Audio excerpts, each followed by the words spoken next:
Baseload electricity sources like coal, oil, natural gas, and nuclear are available 24 hours a day, 7 days a week, and are the foundation of a functioning and stable utility grid. As utilities seek to decarbonize, intermittent sources of electricity like solar and wind are experiencing rapid growth, but are less reliable. This creates a unique challenge. As more solar and wind resources come online, investment in energy storage capacity is required to maintain grid stability and reliability. So, how do utilities view the prospect of geothermal as a green baseload energy source? How do we balance the need for baseload with the growth of intermittent energy sources as we proceed through the energy transition? Should geothermal receive a premium for its status as clean baseload? Let's explore.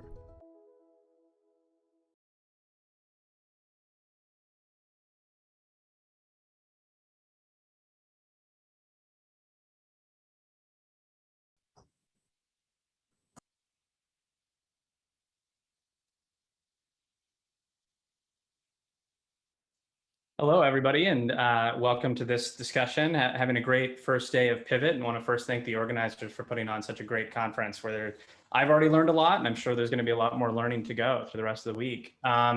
We have, I think, a really interesting session for y'all where we're specifically looking to understand the perspective of utilities as it comes to geothermal. And as y'all know, there's been a lot of changes in the market recently that have driven a lot more interest in geothermal, and we're going to be discussing that on this panel, but geothermal is also in many ways a very challenging resource to develop. So we're going to discuss that quite a bit too. I'm also glad that we've got several perspectives represented here. As y'all know, utilities are important in providing both electricity and heat, both things that geothermal can do. So we're going to cover that from both perspectives. And we're also going to talk at both the East Coast and the West Coast of the United States and a lot in between, and then have some perspective from the international environment. So very much looking forward to this discussion. By way of intro, I'm Tim Latimer.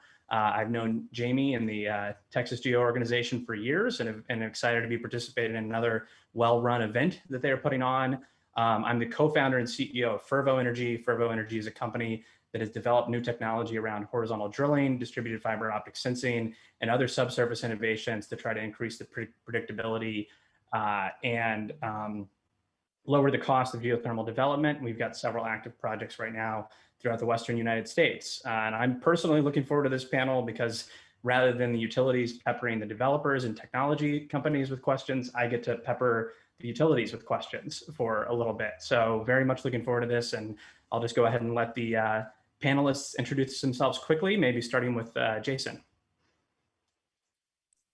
Yeah, thanks, Timothy, and I appreciate the invite to be here. Jason Rondeau from LADWP. I'm the director of our Resource Planning, Development, and Programs Division, and we're responsible for all the renewable procurement and long-term planning and a number of our distributed resource programs as well. And I think you all are aware of this, we'll probably get into this, but we recently completed an LA 100% renewable energy study that had a lot of interesting findings with regards to geothermal. So happy to be here. Excellent. Thanks, Jason. And I think with the completion of that LA 100 study that y'all did in coordination with NREL, y'all may have thought as much, if not more, about how you get to 100% carbon-free grid as any major power provider. So very excited to get your insights there. Next up, Owen, I think if you would introduce yourself.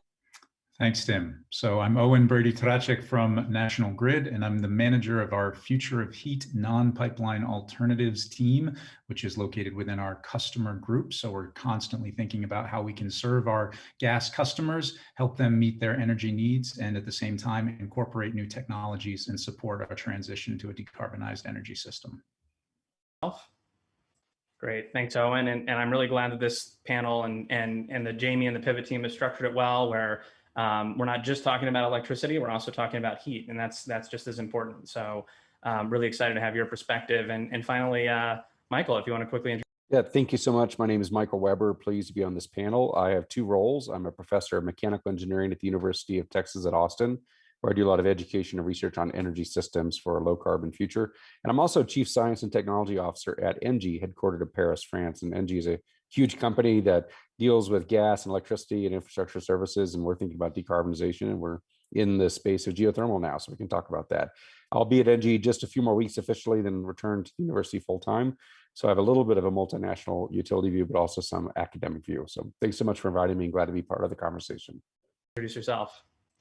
Great, thank you. Really, really excited to get your perspective as well. I think understanding the international utility landscape is very important for this conversation as well. So with that, I think we'll transition into some discussions around geothermal. I think one thing that I want to tee up this conversation with is a theme we've heard throughout the morning and afternoon already, which is that this is the geothermal decade. And there's a lot that's happening on the market side that is making geothermal more interesting than it has been really at any other point in time. And just to kind of put two concrete things out there that are both specific to the US, but I'm sure we can easily come up with great international examples. But number one, I would say the focus on deep decarbonization, really for the first time in history, where if you think about state level renewable portfolio standard targets or elsewhere, up until just a few years ago, the most ambitious that anybody was thinking about was 10% or 20% or 33%. And we're now in a world where many different jurisdictions, including ones that are represented on the panel here, have laws on the books to get that to 100% carbon free. And we know that that's a very different challenge than getting to a low level of renewable energy. And that's just something that started in the US context a few years ago with Hawaii, and then California with SB 100 showed leadership there. And now many states have followed suit. But it's a very recent thing. And it's been really important and encouraging things like the LA 100 study that Jason will talk about in a bit here. The second thing that I want to talk about to frame this panel about what's different now is, as people know about whenever it comes to electricity and heat, it's very often out of sight, out of mind. As long as the lights stay on and as long as people's houses stay warm or cool, nobody really thinks about it. And we've been in an interesting position in the last couple of years where California has experienced rolling blackouts, where Texas experienced the Texas freeze, where many people lost power for 5 days or more. And even a place like New York just a couple of weeks ago had their flex alert go out saying that there was imminent potential shortages in electricity. So there's a unique point in time right now where the general public is actually paying attention to reliability and forcing we, the stakeholders that deliver that reliable system, to really think about it differently. So both of these things are really things that are driving interest in the geothermal market. Geothermal is a unique resource that can work 24/7. It's a carbon-free resource, and it has all these attributes going to it. But we've got to do a lot to kind of seize this decade and actually make this take off more. So I just wanted to provide a little bit of overarching commentary. One of the most common questions I get is, what's different now? And those two things are probably, from the market side, the two things that I can articulate that are the most different, and want to keep that in mind as we have this conversation. But with that, would love to do another trip around to the panelists, and each of these organizations has really unique experience in geothermal development. And I wanted all the panelists to have the opportunity to talk about that a little more. So I think maybe we'll go with the same order and kick it off with you, Jason. Yeah, thanks, Timothy. And interesting that you had mentioned that phrase "seize the decade," because one of the findings that we have is that no matter which way we get to 100%, the next 10 years there's going to be a lot of common investments that we need to make, including more geothermal. So you had talked about past investments that we have, and to give you kind of a ballpark of what it looks like from LADWP's perspective, right now we've got about 350 megawatts of geothermal in our resource, and our peak load, for reference, is about 6,500, and we know that we've got more and more geothermal coming online. We just recently, a couple of years ago, signed a portfolio contract with Ormat that started bringing resources online as far back as 2017, and they're still coming online, and they'll be completed by the end of, I believe, next year. We've also have a few more projects from the earlier history, but what is really interesting, and I think a lot of people don't realize this, we actually tried to tap into a resource that's a little bit further east of the Los Angeles area near the Salton Sea. And it kind of highlighted one of the challenges that I think many utilities will have with accessing geothermal, which is, how do you get it to the utility? How do you get it to the load center? There's a lot of really great opportunities. So we actually had a transmission line project. It ultimately didn't pan out. And we had quite a bit of ambition in that area, which could have brought in hundreds of more megawatts to the city of LA. But the lesson that we know now is that challenges and obstacles aside, that the amount of geothermal that we'll have to bring into our resource stack is going to grow. From a very, very high level, we know that our resources will have to double. So we've got, if you look at all the resources we've got available today, it's over 10,000 megawatts. That's going to have to double in the next 15 to 20 years, which I think a lot of people thought was probably true, that you'd have to have quite a bit more to keep pace with your load growth, but maybe not that much higher. And I think resources like geothermal can actually help, particularly if there's the ability to provide baseload, kind of bring that overall investment a little bit down, and so you have a little bit more efficient uses of your resources. So I think in the near term, there will be more opportunities, but we've got a lot of challenges with, how quickly can we bring these resources on, and how quickly we can, upgrade our transmission network. And one last thing that I just want to mention is, I think a lot of folks probably don't realize this about LA. We're the biggest municipal utility in the country. We're about 10% of California, but we have about 25% of the transmission capacity in California. So we have a lot of opportunities to reach various resources all across the Western states. So a lot of opportunity for us in the future, and especially, like you said, in the next decade, a ton of work for us. Yeah, thanks. That's great to hear. And one of the things that always encourages me as somebody in the geothermal industry is looking to California, and particularly looking at the leadership of LADWP and seeing where y'all are. And one of the phrases I say a lot when it comes to decarbonization is that, California isn't unique. California is just first. And so California does a lot of the hard work of driving forward innovation, learning lessons. And if you want to figure out where the rest of the grid is going to go in 5 to 10 years, oftentimes you can look at where California is today. And it gives me a lot of encouragement that LADWP is a leader in the sector, and a group that's put resources like the LA 100 study together has really recognized the value of geothermal. And I think we're going to see that spread around to a lot of other markets and jurisdictions. So really great to have you on this panel and offer that perspective. Owen, I'm curious if you could give us the same perspective from what you're seeing in the market, in your experience. Of course. And before I do so, Tim, I'd like to just mention one other factor that I think is enabling geothermal potentially, which is the fact that the targets that we're setting are out to 2030, they're out to 2050, which gives us this really long planning horizon, right? And it's a different way to be thinking about investments when you're doing it over decades, as opposed to doing it over a rate case cycle, or as opposed to doing it over the individual decision of a piece of equipment or any of your capital stock as it's rolling over. And so I think by being able to look holistically at the energy system and decide what's going to set us up well for the energy system of the future, that's really a change from how a lot of investments have been made historically across, society in all different sectors. So I think that that's an important factor to think about as well. And it's certainly something that plays in for us as a utility, right? We're used to investing in 50 to 75-year assets and having that work. So we already had that kind of planning horizon in mind. And we're now starting to think about what are the technologies that will be ready to meet needs today, but also be well positioned in the future. And that's really where we started our journey with utility-owned geothermal. Through our energy efficiency programs, we've for years been investing in geothermal heat pump systems where individual customers would sort of sign up for them. But the start of our utility-owned journey was our 2016 rate case for our New York City and Long Island service companies, where we actually filed for doing a shared loop geothermal system pilot. And that was installed on the eastern end of Long Island in a town called Riverhead. And it was a relatively small 30-ton system connecting 10 single-family homes that were outside of our gas footprint. But it really gave us a chance to explore the technology, to understand the customer perspective and whether or not they had their needs met in a way that was palatable to them at a cost that was reasonable, and also in a way that felt like it could be done scalably, right? Recognizing the sort of different skills that are required to be installing closed loop vertical geothermal systems as opposed to simply horizontal piping. And we had, really good success with that project. We learned a lot from it. We engaged a lot with the geothermal industry.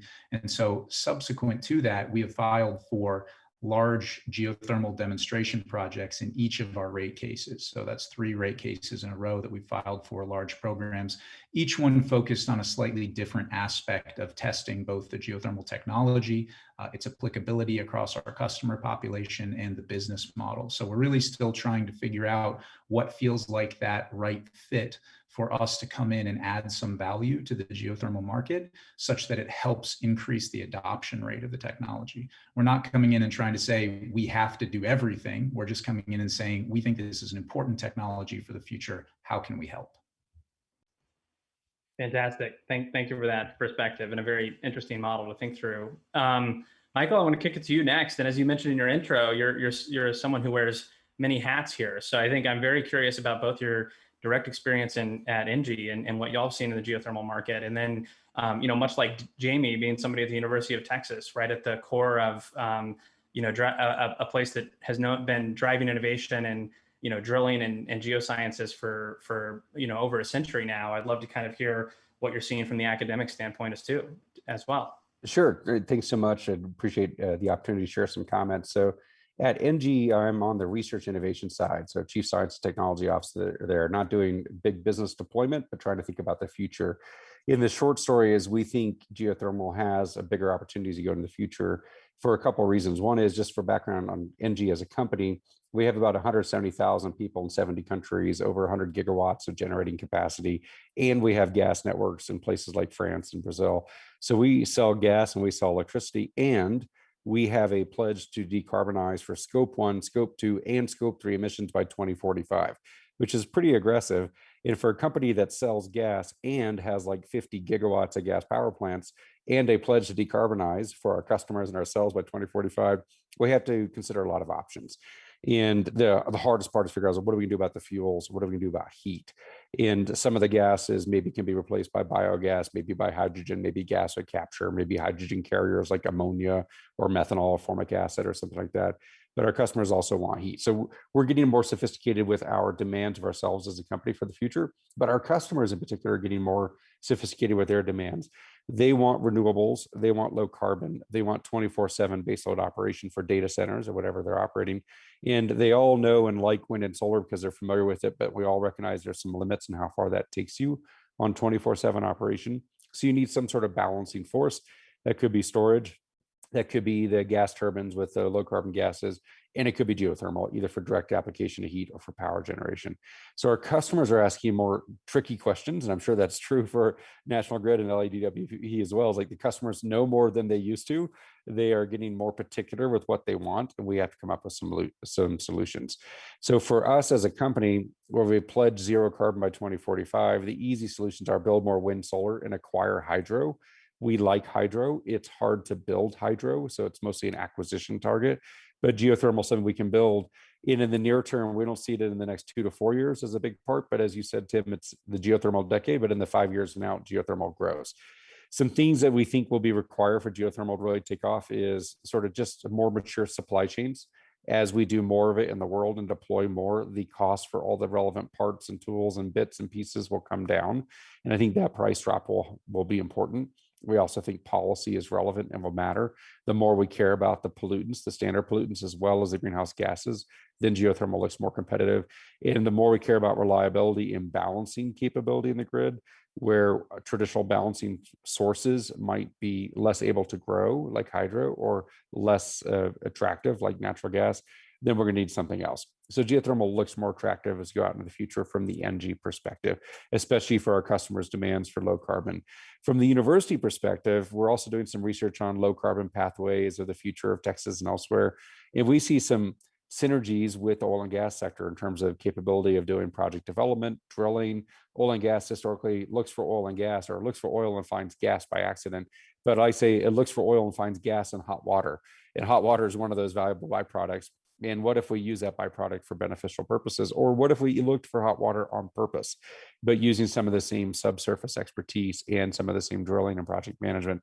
For a place like Texas or other historical oil and gas producing regions, this is pretty exciting as a future for the industry as a whole, while helping the customers meet their targets. The customers have spoken, the markets have spoken, now we need to provide some solutions. So from the university hat, I see geothermal having a pretty important role for the future with some of these labor justice benefits and things like that. And from the corporate perspective, we see geothermal has a future. Frankly, it's got a very tricky immediate term, at least in a place like France. in the next year or two. It's just a lot easier to build wind and solar, frankly, so far. But we think as California figures it out for the rest of us, we'll be able to ride the coattails on the lower costs that California brings to market, and then we'll be able to do more projects worldwide. We have some geothermal in Indonesia. We're looking at it in more places. We see its benefits, but want to see the cost curves drop. And of course, that's what people like you are doing. One last comment I will say is that there's also a vibrant venture community now in geothermal in a way that there wasn't, say, a decade ago. And so you're getting new kinds of money in this space, not just the traditional private equity money or project money or bond or debt or even ESG money. Venture money is getting here. And so that might have an ability to accelerate some of these discrete technologies we need to drive down costs. So a pretty exciting future for geothermal. We're looking at it from all sorts of directions, and I see a lot of potential for sure. Yeah, thank you for that, Michael. That's great insight, and we're certainly seeing that at Fervo. There's a much bigger interest from the venture capital community in driving forward innovation in geothermal as they're seeing these same trends, and we've clearly been a beneficiary of that to date. And also want to talk about how much the story about oil and gas synergies resonates with me. I mean, I started my career as a drilling engineer in the oil and gas industry, and it was really looking at how advanced the technology had become in oil and gas. And where that might be applied in geothermal that really attracted me to this sector many years ago when I first became interested. So very much appreciate that perspective. A comment I'll make, everyone who's watching, I think we want this to be an open discussion. So if anybody has questions that they want to send in, we can, and please do so, and we'll do our best to get to them. But in the meantime, I think I've got a couple other questions that I'd just love to double click on with the panel here. I think first, Jason, if I could kick it back to you. I mean, we've referenced this LA 100 study a couple of times. I think for anybody who may not be familiar with it, I'd love for you to describe, how it came together, what the purpose of it was, and how is LADWP using the results of that study to tangibly change how you're making planning decisions going forward. I think just a little bit more background on and context in that study would be very informative. Thanks. Sure. Yeah, so I think many folks here are going to be familiar with the state of California's 2045 goal of getting to 100%. Now, there's a little bit of wiggle room in that definition about what's going to be defined as carbon free. There's strict definitions of renewables within the state of California, and these are great goals for the state and for utilities to have. But what we didn't see was what are the major investments that we need to make in order to get there. Of course, we know we need more renewables and we need more flexible resources and storage. But how much, what are these cost declines going to look like? What is it going to mean for the rest of the city? What is it going to mean for rates? LADWP is an extraordinarily diverse city from many perspectives. And one of those perspectives is economically. 47% of the city is a disadvantaged community. So we also looked at what's the impact of these communities and their ability to share in the investments and the benefits and the outcomes of getting to 100% renewable energy. So we partnered with the National Renewable Lab back in 2016. We spent 3 years developing this study. But what we did, and I think for any of the other utilities that are considering something like this, we brought in an advisory group of dozens of folks from the city, leaders in regional leaders at the state level, to help shape the different ways we looked at getting to 100%. And they spent 3+ years of their professional career meeting with us every quarter, giving us significant feedback and actually helping to shape the study. So I think it's a lesson in getting engagement on a subject that is extraordinarily complex. It seems very simple for those who are casually interested in decarbonization of power grids, but it's extraordinarily complex. And so that really helped us get some buy-in. And so we ended up with 4 major pathways. Of course, there's many pathways, but we looked at 4 major pathways that said, what if we really focused on local resources? We really maxed out local resources. And then we said, well, what if we said, let's build some new transmission lines and let's really get those low cost utility scale things in there. And we found a number of things. It's going to cost us $50 to $80 billion. We know we can get to 100%. We actually know we can get there by 2035. And we know under any scenario, we need, even in a scenario where we don't really max out transmission, we need more transmission. And I want to emphasize that because I told you earlier that LADWP has 25% of the capacity in the state of California. We're only 10% of the size. Even we need more transmission to access these renewable resources. And you said something that I'm going to borrow, and if I shouldn't, you let me know. You said that we're not unique, we're the first. And I think the rest of the country is starting to realize that, yeah, we always knew we need more renewable energy. We didn't realize how much more. We didn't realize how much more. And I think a lot of other utilities won't realize that until they start to look at the benefits of electric vehicles, which really pushes up demand, which means you need even more renewable energy. So I'll leave it there, and I usually try to take an opportunity to really emphasize, the transmission piece of this, which has a whole lot of relevance for, I think, that the subject that we're talking about here today. And then the last piece that I'll mention is what you had said, which is geothermal is potentially going to be a really big piece of that future, and I think we had identified under some scenarios reaching potentially 1,000 more megawatts for for the city of LA, which again is a big deal for given the size of our service territory. Yeah, absolutely. And I that message on transmission cannot be hammered home enough. And I think we're seeing that. And that's luckily when, one of the things about geothermal is being somewhat a smaller resource we're often forgotten about. But in the transmission side, it's one area where we share a common interest in other renewables and in the utilities. And so it's something that I think we're looking forward to seeing federal action on and more investment in innovative models to bring more transmission about, because it's absolutely of first order importance to addressing climate change. So I'm really glad that you're highlighting that. Owen, I'm curious to kick it to you for a question here. One thing that you said that was very informative about the planning cycle was that it's great that we're doing very long-term planning cycle, because that's what geothermal needs. Maybe I can flip that question around on you though, and why is it that geothermal needs such a long planning cycle, and what can the utility do to try to make that faster so it can be a much more fast growing and responsive resource? I mean, where are you seeing the major timeline barriers right now, and how would you go about fixing those? Yeah, it's a great question, Tim. So I think as those of us that are kind of familiar with I'll call it small scale or low temperature geothermal for the use of heating, as opposed to high temperature geothermal for power generation, which is often, we're kind of mixing the topics here on the panel. So I'll do my best to keep things clear in my comments. As we think about that, tends to come with a very high capital cost, right? The drilling of the boreholes and the installation of the geo exchange capacity. In addition to the equipment, there's a fair amount of disruption relative to some of the alternative technologies that people are using today, be that a fossil fuel-based system or something more like an air source heat pump or a cold climate air source heat pump in our region. And so as consumers are looking at geothermal, they tend to be thinking, there's going to be some disruption to my property potentially, and that can be true in other solutions as well. I'm not trying to pick on geothermal, but also there's a pretty high cost relative to some of these alternatives. Is it worth it? And the answer in terms of sort of the higher efficiency can be that there are lower operating costs going forward, but consumers are usually looking at sort of and I'm going to use rough numbers here, $7,000 to $10,000 for an air source heat pump, or $30,000 to $40,000 for a geothermal heat pump. Yes, there are income tax credits. Yes, there are sometimes utility rebates, but the math just becomes a little bit more complicated. And so whether or not people are doing that calculation of the payback time for these systems and whether it's going to work and does it provide a different level of reliability than some of the alternatives, I think that that's not happening necessarily as much as we might like. And that's one of the things we're trying to think about. How can we inform customers and make it easy for them to be considering the alternatives across the life cycle of the equipment and the life cycle of the investment decision?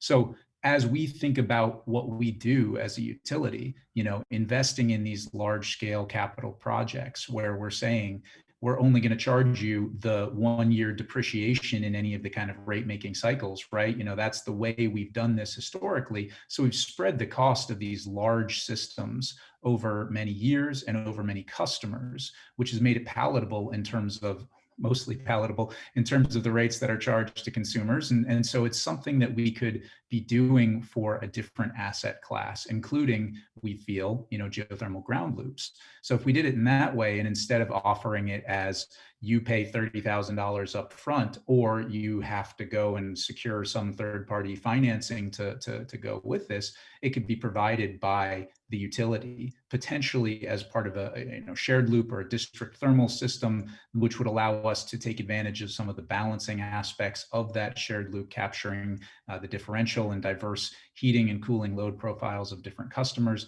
There may be some benefit there. It's certainly going to be a question of when it's most most appropriate and under what conditions it works best. But we feel like there's an opportunity there. And if there is going to be a large scale transition in the type of equipment that's being installed as we look to 2030, 2040, 2050, we want to make sure we're being thoughtful about those decisions and that we're doing everything we can to improve the efficiency, right? Because I know we talk a lot about deep decarbonization and getting eventually to net zero. But to me, coming from my background, which is certainly not as strong as Michael's in the engineering space, but having a little bit of an engineering background, the more we can reduce the total amount of energy that's required to meet the needs of our society, the easier it's going to be to decarbonize whatever is left over. So we shouldn't be investing in things that feel like they are less efficient than some of the technologies that are out there. And so if there's a way that we can support that, efficiency investment, so to speak, it's certainly something we want to be looking at. Yeah, fantastic. That's a great list of things to be working on to help accelerate the sector. Michael, I'll turn it over to you for a quick question. You've discussed a little bit your experience with ENGIE and developing plants in Indonesia and looking at the market there, as well as the heat projects here. If you could maybe summarize, what were the top lessons learned for a company taking first steps into geothermal, and how are you going to apply those forward? Great question. Couple key lessons with Indonesia. The project didn't work as easily as we thought, although it's working. And this is one of the things with above ground wind or above ground solar radiation, it's much easier to get the data on what the resource is like. With the below ground things, it takes more expertise. It's easy to miss the hotspot and you get half the capacity you thought or that kind of thing. And those were things for us like, okay, we have to build in, at least now for our project planning purposes, more risk that it might not quite perform the way we want. And that will affect our ability to bid and everything else. We see the resources there, but it's easy to miss the spot. So we might need different skill sets, different partners, different kind of bidding, different kind of uncertainty. So that's one takeaway from Indonesia. And frankly, I think it's lessons like that that make it easier for us just to focus on wind and solar for now. The capacity for the grid to take on wind and solar has not been saturated yet. It will be at some point, and at that point, geothermal's role will certainly grow. But until then, it's easier for us to gain experience more slowly on geothermal, build as much wind and solar as possible, acquire hydro, and then we'll overcome some of those lessons learned. We see a more natural fit, at least for now, with geothermal for the ground source heat pumps for district heating. We're a big believer in district heating. We think those kind of decentralized infrastructures, microgrid scale infrastructures, is where a lot of the future will be, for the reasons that you already heard from our other speakers. I mean, we are a big believer that we need more transmission, but anytime you can build a system that avoids transmission also adds value.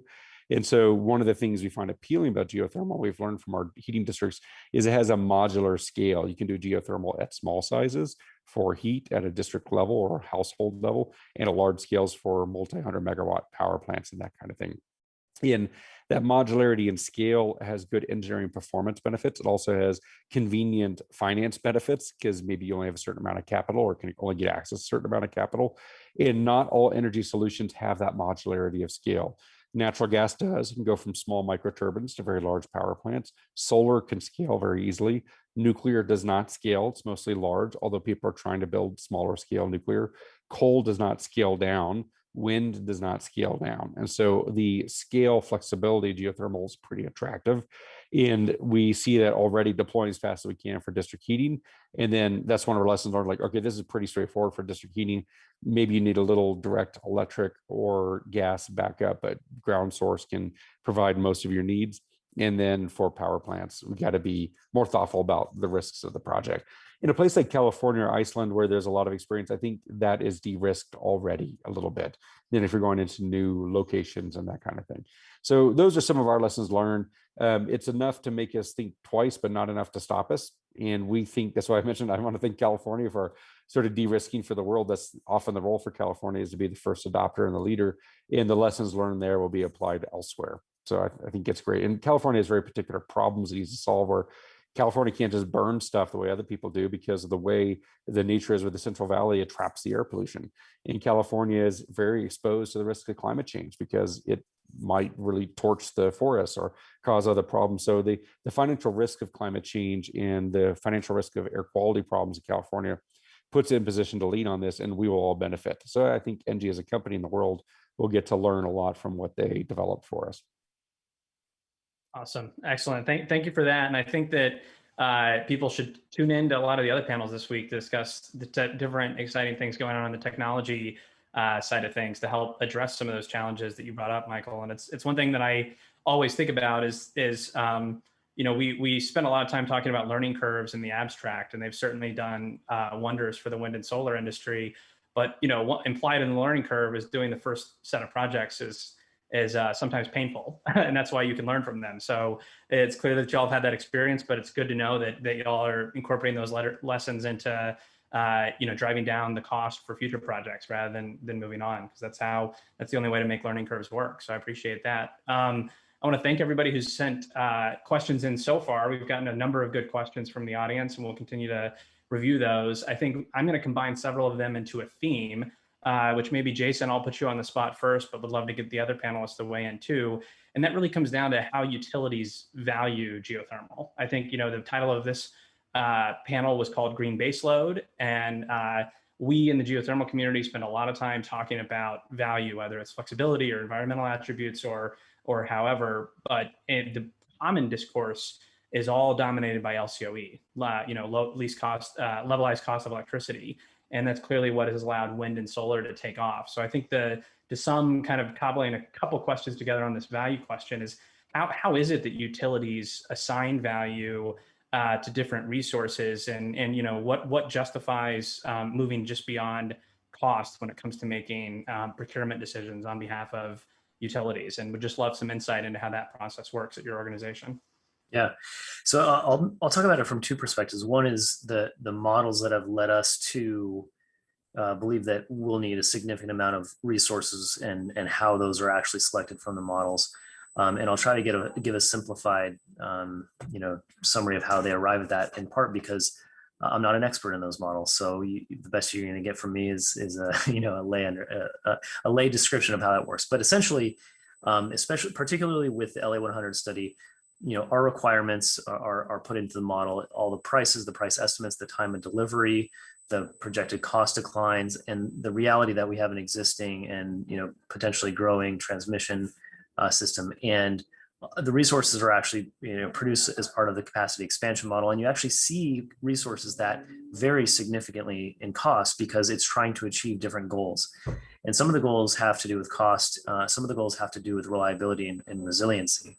So you'll see things in the model like leveraging biofuels for on-demand capacity, particularly within the city of LA, in the event that we lose our transmission import capability. You see under certain scenarios the capacity expansion model say you need some hydrogen and that sort of thing. And similarly, and of course, geothermal's costs are significantly below those two. You see those show up in the model, regardless of the fact that there might be, extraordinarily low cost solar. And part of it is because you look at all hours of the year, and you look at all hours of the year under various conditions, under, conditions where you might lose, your largest assets. So that's part of the outcome of the modeling. Now from, how do you go from there to actually putting that into practice when you're actually trying to sign up these contracts? And for us, and I think some utilities might have a similar approach, is it's about least cost, best fit. And we often sign contracts that may not be the lowest cost in the stack of proposals that we have at any given time. And we've got a rolling RFP. It's open all year. And if a proposal comes in and it's a high price but in great location, we let them know, and they try to work to get that price to something that's a little bit more competitive. And again, not necessarily benchmarked against different technologies because they're going to have different uses. And similarly, if there's a phenomenal price project, but it's nowhere near our balancing authority, nowhere near our ability to bring it home, then that's a challenge for us. And so it really comes down to recognizing the least cost best fit model, not only fit being location, but fit being the hours of the year that you actually need it. So, anytime we're evaluating any project, whether it's, wind, solar, geothermal, whatever it is, we put that into our model and we determine what that value is for us. In some scenarios, we've looked at some solar projects and we've talked about, could we just overbuild the batteries along with this to actually mimic something that might be a little bit closer to baseload? And sometimes that drives the cost so high that it no longer makes sense. maybe there's a scenario like that that might work in the future if there's other resources like, geothermal that aren't available. But hopefully that gives you an idea that at least for LED2BP, it's not all about cost. Obviously, we want the lowest cost, but the lowest cost options don't serve all of your needs. The same thing's true for storage too. A lot of people say, well, just build a bunch of lithium ion storage and you've built your way out of having peaking capacity. And we know from the NREL study, that's not possible. We can't build a resilient and reliable system without some type of renewable combustion, whether it's biofuels or hydrogen, or some other long duration storage capability that doesn't exist yet.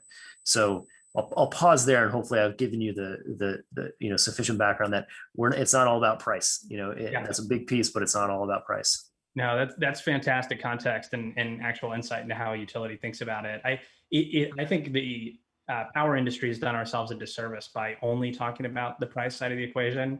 And sometimes the analogy I like to give is, imagine if Consumer Reports was evaluating the automotive industry and they put out a report that said, here's the price of a Honda and here's the price of a Ferrari, and then everybody went out and wrote about, wow, what's wrong with Ferrari? They cost 10 times as much as these other vehicles. No one's ever going to buy it, but that's what we do. And energy resources have different attributes. I'm going to talk my book as somebody in the geothermal sector. I think we are the Ferrari of the power sector. I mean, we're a resource that works all the time, carbon free, and because of technologies that you're hearing about this week, we're going to do it for lower cost and in more places, and we're not really given that recognition. So I really like that framework of making sure we're moving beyond price.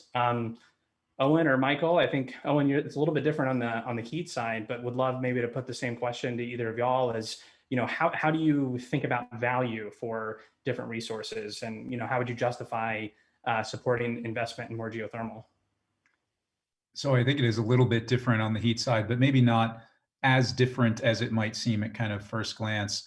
Baseload is kind of an interesting term. It can usually either refer to something that's a constant offtake or something that's a constant supply. One of the things from the natural gas industry that we're kind of familiar with in terms of baseload is renewable natural gas projects, where once you sort of get the anaerobic digester up and spinning, or the landfill starts producing methane, it kind of produces the same amount every single day, other than maintenance outages and things like that.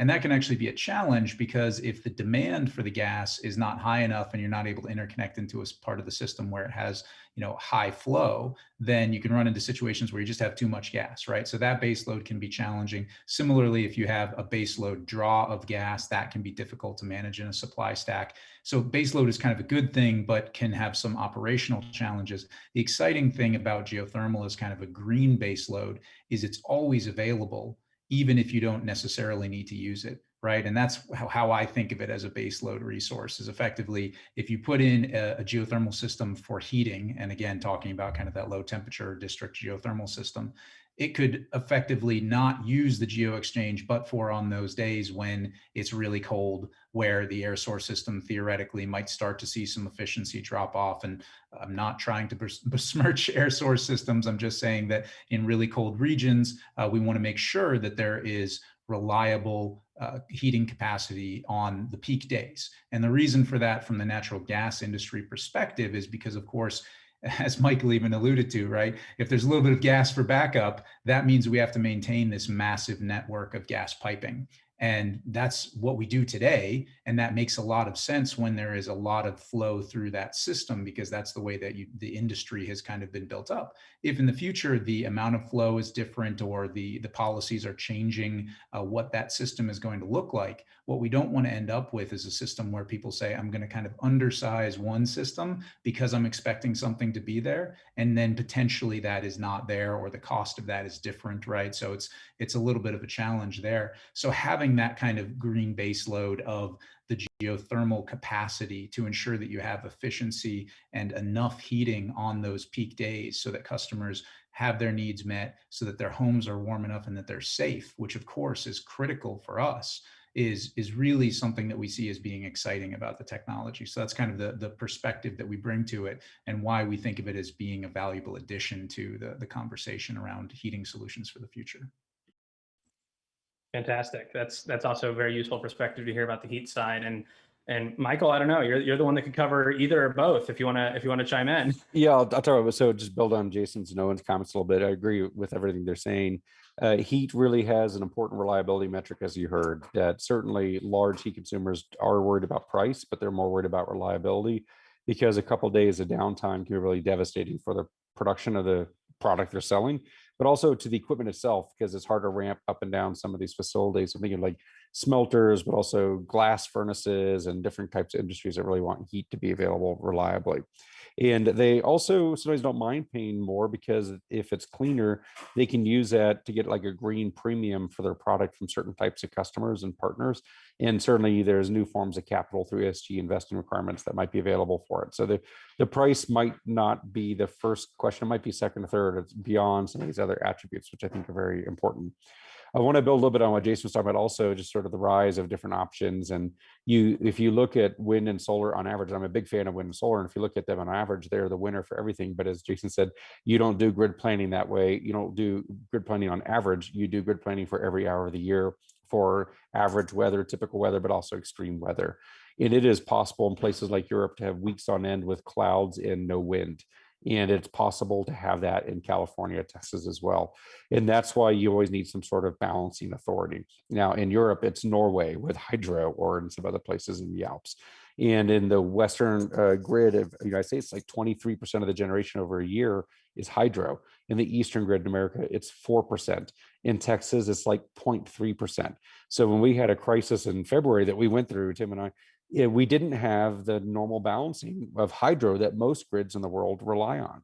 In Texas, we rely on gas. That's 50% of our generation, and it's our balancing force. The gas froze up, the gas supply froze up, and the gas power plants froze up. And we didn't have hydro to balance out like most grids do. Geothermal would have been pretty nice. Now, geothermal could freeze up potentially if the fluids aren't handled the right way.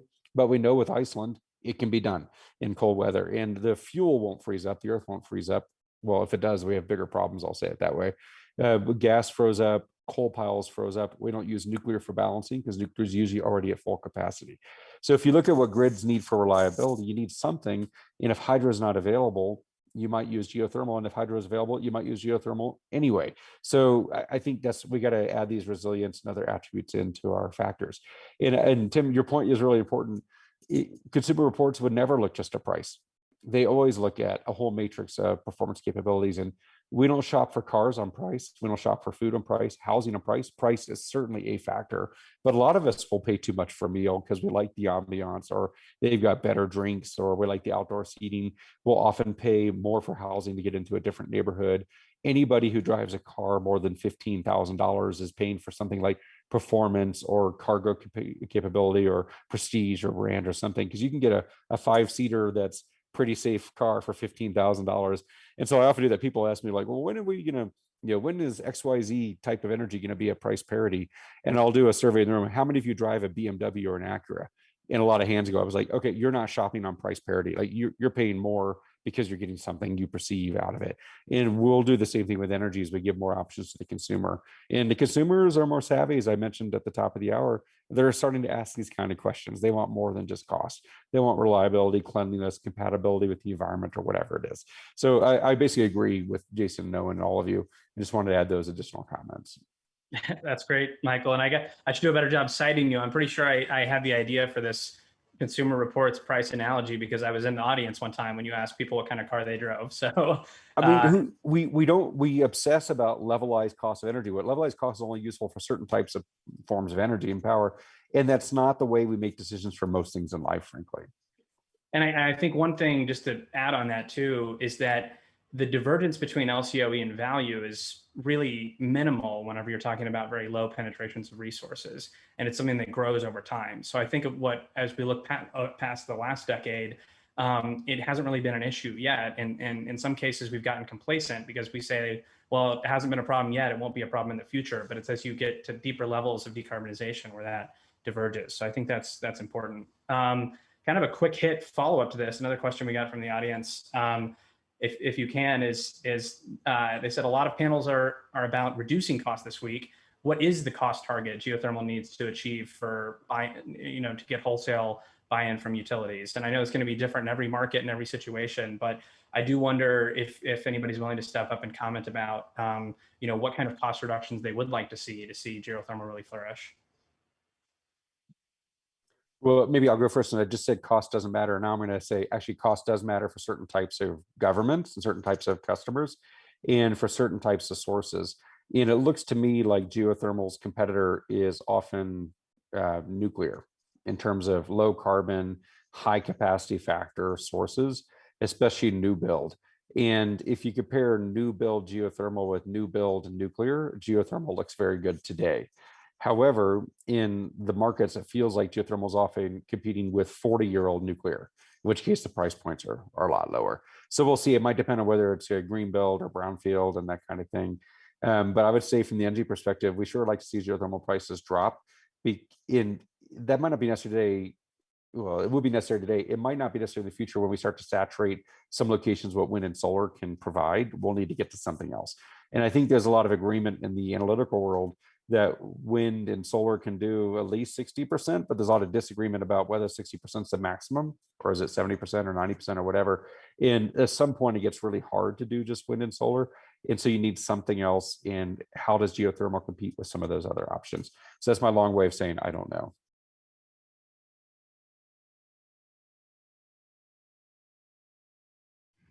I guess I'll jump in here and just add to that, Tim, that when we're thinking about the cost of geothermal, really we're just looking at the total cost for consumers, right? We know that there's going to be a lot of spend in the energy transition. We know that that's going to mean a lot of investment, and we want to make sure that that is not an investment that is simply being put onto the backs of our ratepayers and the backs of our customers.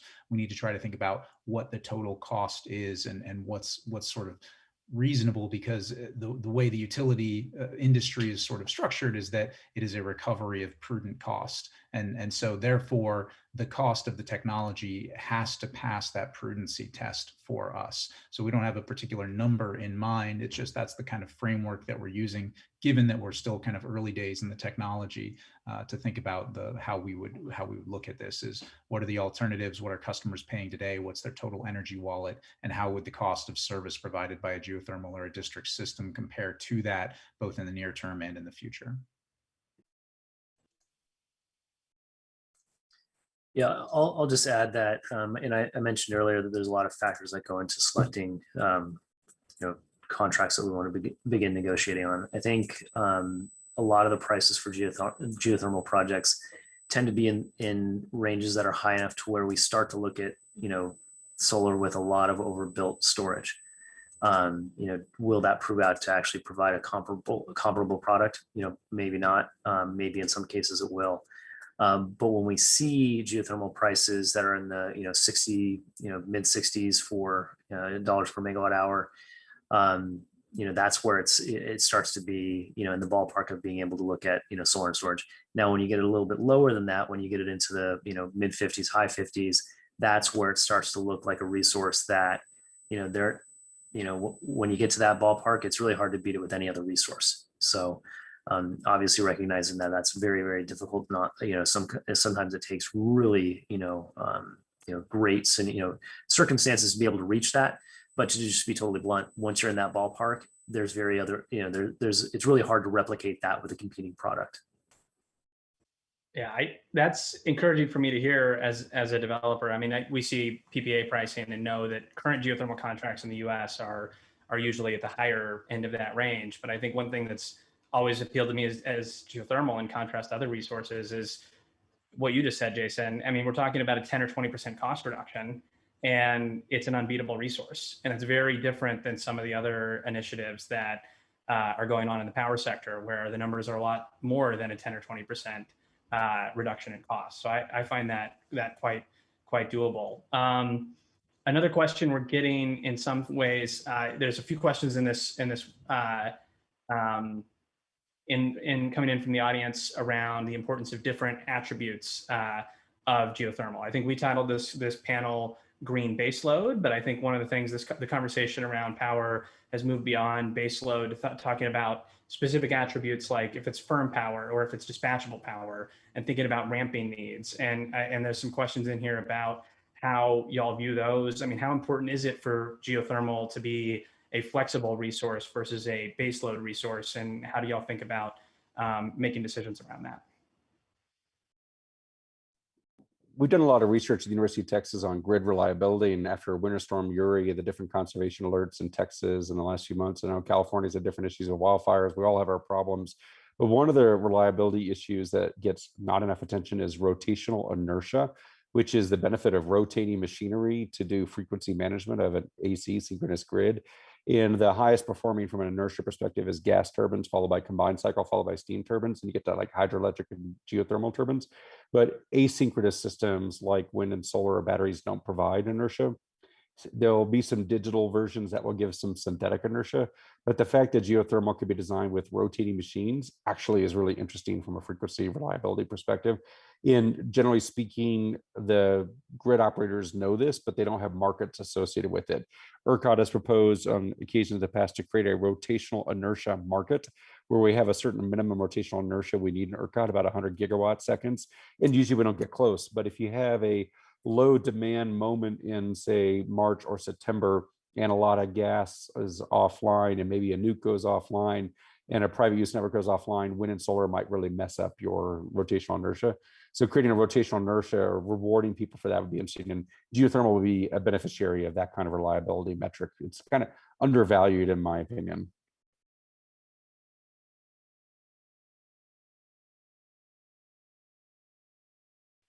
Thanks, Michael. Any comments, Jason or Owen, on the importance of being a baseload resource versus a flexible resource and other attributes that you would like to see out of geothermal as more comes online?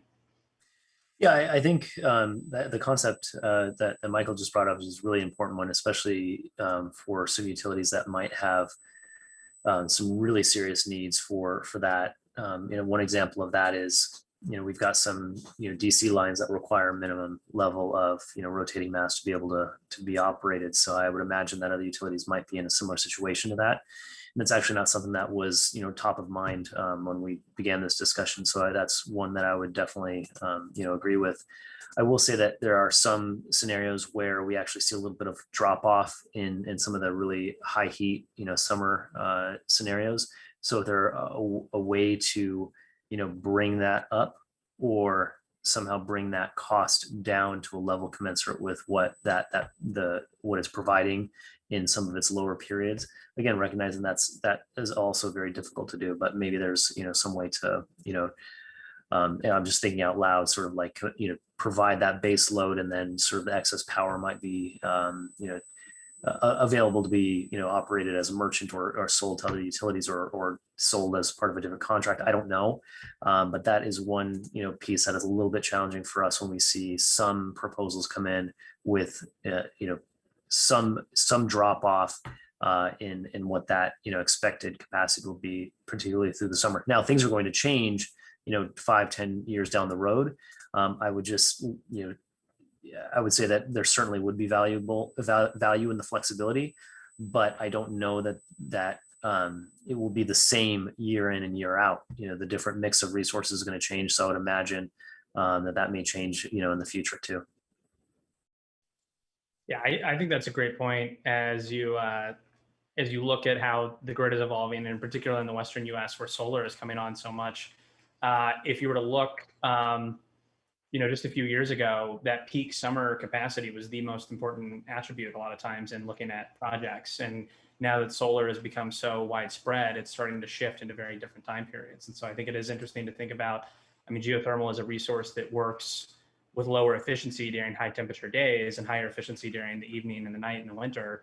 And that used to be a major detraction. But if you talk about going onto a solar heavy grid, that might be a lot more attractive now than it used to be. So I think that's definitely an interesting point to think about, not just where it is today, but where the grid's going.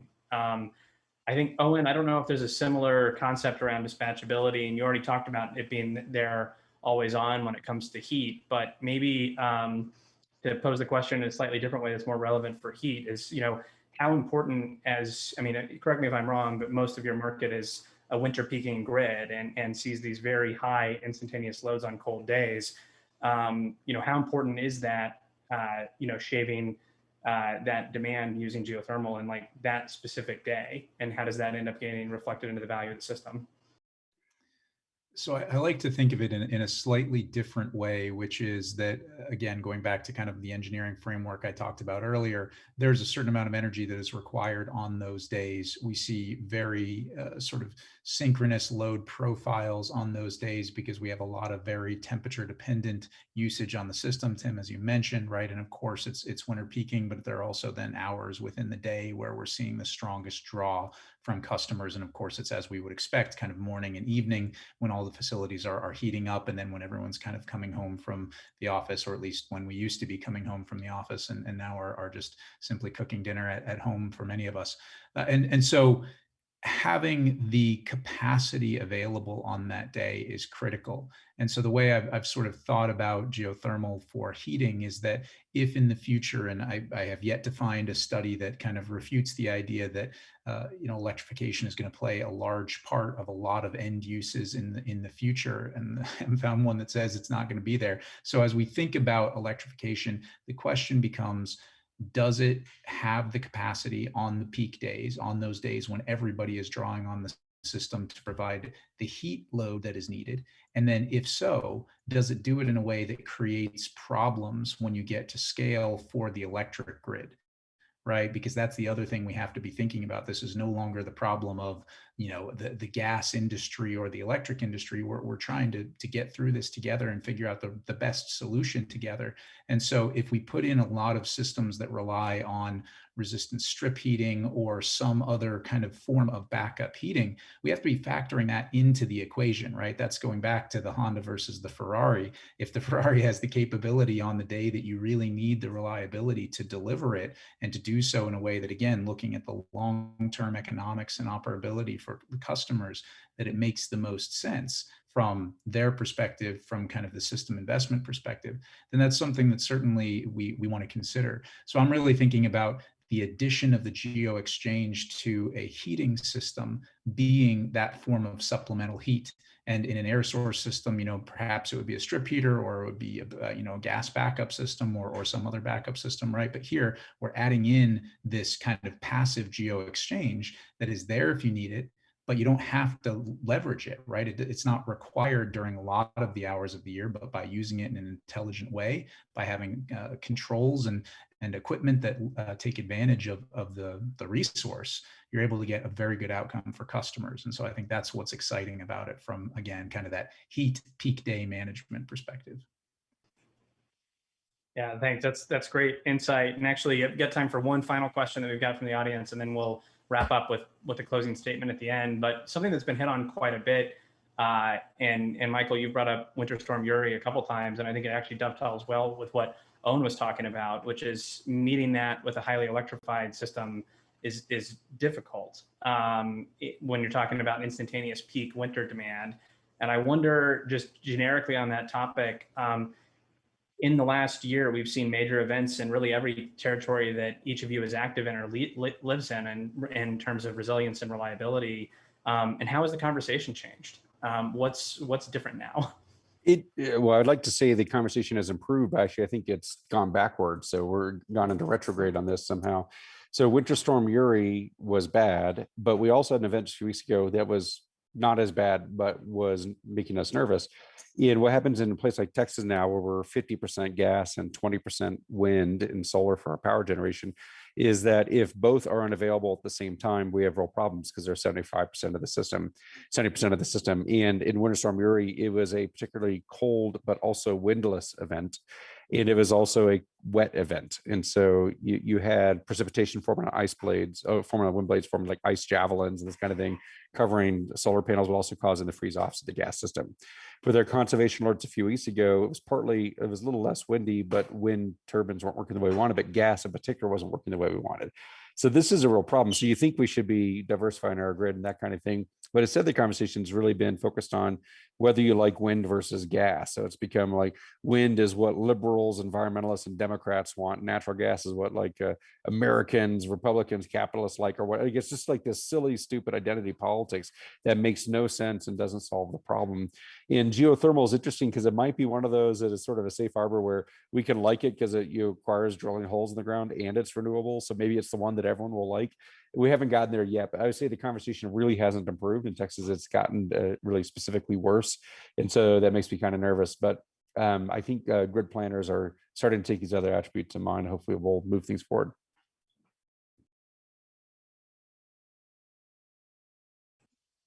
Great. I don't know, Jason or Owen, if either of y'all wants to jump in and discuss how the conversation around reliability and resilience has changed in the last couple of years. I could quickly share from my perspective. I mean, we've got an interesting service territory here where, for any of you who can, picture Los Angeles, we're in Southern California, and I mentioned we've got a bunch of transmission lines. All of those come into the northern part of the city, and we actually have in basin and within the city of LA thermal generation that helps push up against that power. So we bring in a lot of resources from the north, and we actually produce a lot of energy in the southern portion of our city, which has left us with a big challenge of when we see growing wildfires, what does that mean for our transmission, exposure? And we've actually had a number of cases where we've lost all that, capability. So we're looking at things like, how can we have renewable combustion within the city, whether it's biofuels or hydrogen, or some other long duration storage. And, does this mean that we really need to look at, trying to get another transmission corridor that has less geographic, risk exposure? So, from that perspective, it really has changed the way that we think of it. And it's extraordinarily hard to plan around that and to value that, because now you're talking about making investments that don't, these are about redundancy. This is about reliability. This is about, 20 hours of the year, not, 8760. It's a really, especially for a public utility, and I would imagine even, private, heavily regulated utilities, it's a tough discussion to have, and it's really tough to, put dollars around it and invest dollars into it. But the way we look at it is, we're not going to successfully decarbonize if we sacrifice reliability. Because if we go so fast down that road and we, get to high levels of renewable energy and we suffer from, significant reliability, resiliency impacts, will not have influenced others to follow us. In fact, we might have actually slowed the movement down. So that's the way we look at reliability and resiliency. I know that doesn't shed a whole lot of light on, how you actually make decisions based off that, but it is something that's really important for us to look at.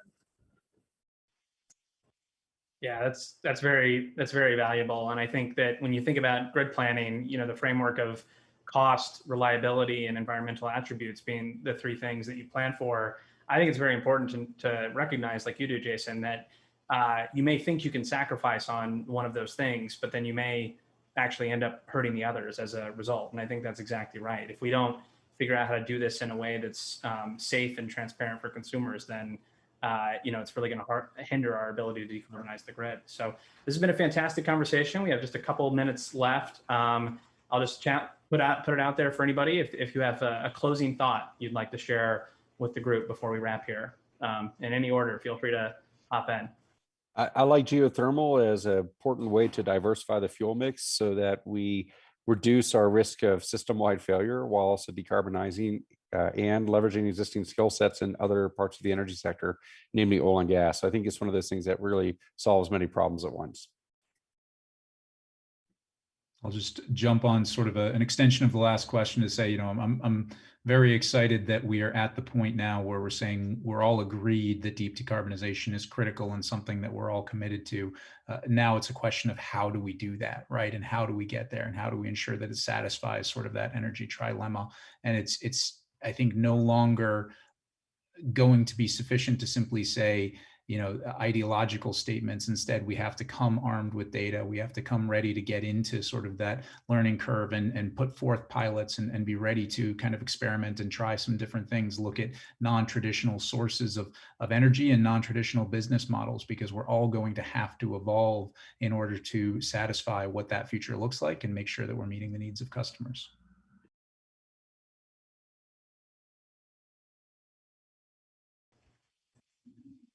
Great. Jason, you want to chime in with any parting thoughts here? Just really quickly, again, thank you for involving us. And we're really fortunate in that we've invested a lot of time in the planning aspect of this, but we're also really fortunate that we have access to a lot of different renewable resources, including geothermal. So, and I say that from the perspective of Los Angeles. So, we could do all the planning and modeling in the world, but should we not be able to reach those resources, we'd be in a very different state than we are now. So, it's a very exciting future that we have. But let's not forget what you said earlier, which is we really have to seize this decade. There is, and I'll emphasize it again, no matter how we get to 100% renewable energy, the next 10 years has so much commonality in investments that we need to make, which tells us we need to get moving now, and we need to really accelerate all of our efforts.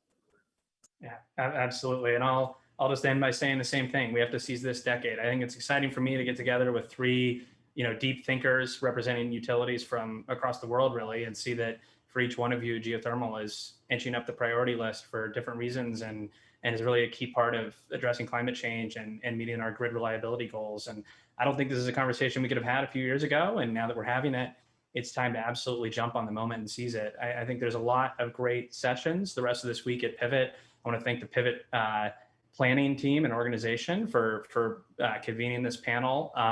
Going to put in a quick plug. If you're not tired of seeing my face, we'll be doing a fireside chat. I will be doing a fireside chat with Jigar Shah from the Loan Program Office about how we take financing to get geothermal to the next level on Wednesday. So I look forward to seeing everybody again. And thank you again to Pivot for convening such a good group of folks for a conversation around the future of the grid. Thank you. Thanks.